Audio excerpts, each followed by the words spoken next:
Silahkan. Baik, Assalamualaikum warahmatullahi wabarakatuh. Perkenalkan nama saya Yulistauti Mukambu dan rekan saya Kevin Hipi. Pada video kali ini kami akan mempresentasikan materi tentang negosiasi, lobbying, dan diplomasi sebagai suatu konsep. Next. Pada pendahuluan, kita dapat melihat bahwa negosiasi adalah kegiatan yang dilakukan untuk mencapai suatu keadaan yang dapat diterima kedua belah pihak. Selain itu, negosiasi adalah pertemuan antara kedua belah pihak dengan tujuan mencapai kesepakatan atas pokok-pokok masalah yang pertama, penting dalam pandangan kedua belah pihak. Kedua, dapat menimbulkan konflik di antara kedua belah pihak. Yang ketiga, membutuhkan kerjasama kedua belah pihak untuk mencapai kesepakatan. Selanjutnya, disajikan beberapa materi yang berkaitan dengan konsep dasar dari lobby, negosiasi, dan diplomasi.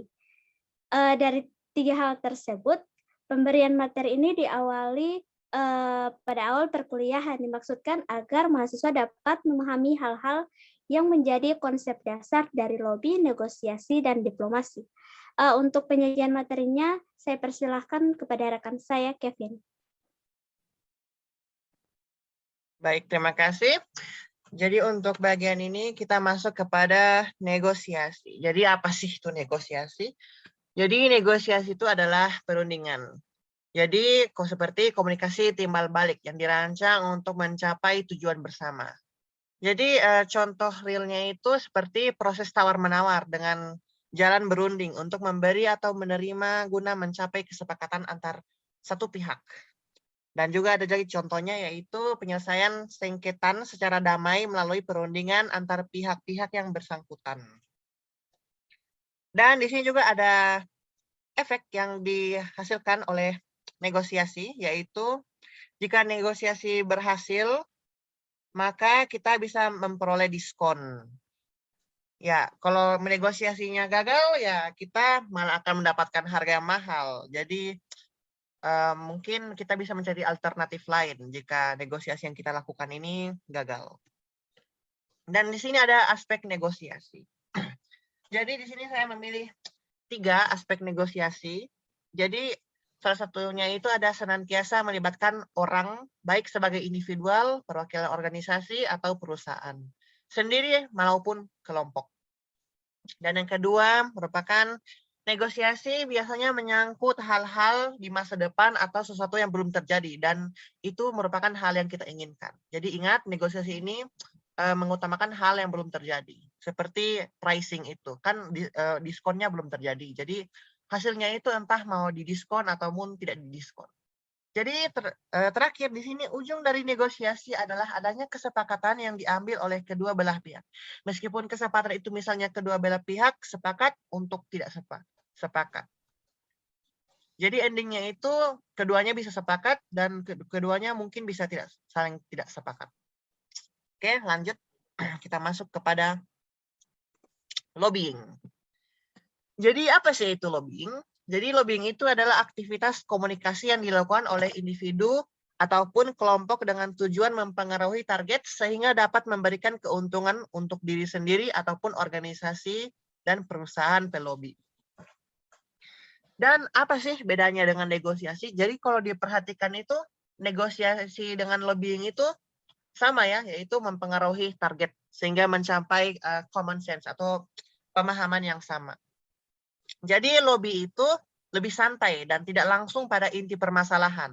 Saat akan melakukan lobby, kedua belah pihak biasanya memulai dengan pembicaraan santai dan bahkan tidak bersangkutan dengan diskusi yang sesungguhnya.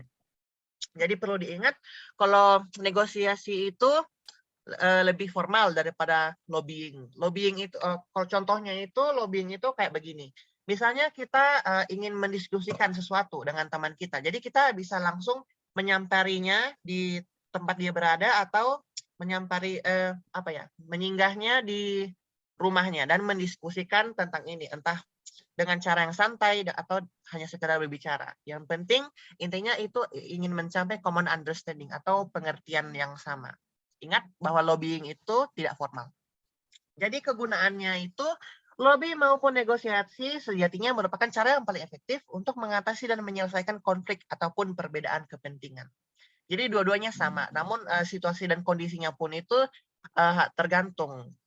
bergantung. Jadi lobbying dan negosiasi itu akan disesuaikan dengan situasi. Mungkin negosiasi itu hanya akan dilakukan ketika suatu perusahaan ingin membicarakan sesuatu, perusahaan besar atau mungkin pemerintah. Oke, lanjut kepada diplomasi. Jadi apa sih itu diplomasi? Diplomasi adalah praktik mempengaruhi keputusan dan perilaku pemerintah asing ataupun organisasi antar pemerintah melalui dialog, negosiasi, dan cara non-kekerasan lainnya. Jadi ini merupakan negosiasi yang digunakan untuk kepentingan negara. Jadi apa sih bedanya dengan dua metode tadi, yaitu negosiasi dan lobbying? Jadi diplomasi ini merupakan tindakan-tindakan diplomatik diambil untuk menjaga serta memajukan kepentingan nasional sejauh mungkin dan dilaksanakan secara damai. Pemeliharaan perdamaian dengan tanpa merusak kepentingan nasional merupakan tujuan utama dari diplomasi. Jadi ingat diplomasi ini ranahnya itu jatuh kepada politik antar negara untuk menjalin hubungan yang baik dan juga menghindari kekerasan.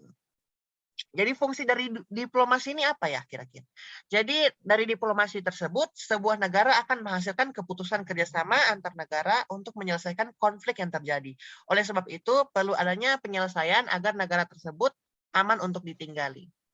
Agar tidak terjadi peperangan gitu. Jadi harus memiliki common understanding atau pengertian yang sama.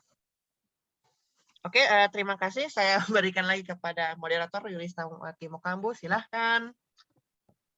Iya, terima kasih. Pemaparannya sangat baik. Jadi dapat ditarik kesimpulan bahwa lobby dan negosiasi ini merupakan kedua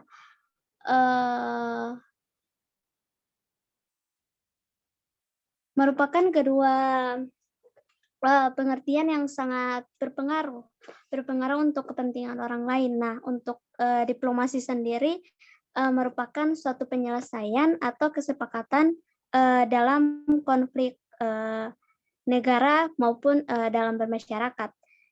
Mungkin hanya itu yang dapat kami sampaikan pada video kali ini. Lebih dan kurangnya dimohon maaf. Wabillahi taufiq wal hidayah. Wassalamualaikum warahmatullahi wabarakatuh.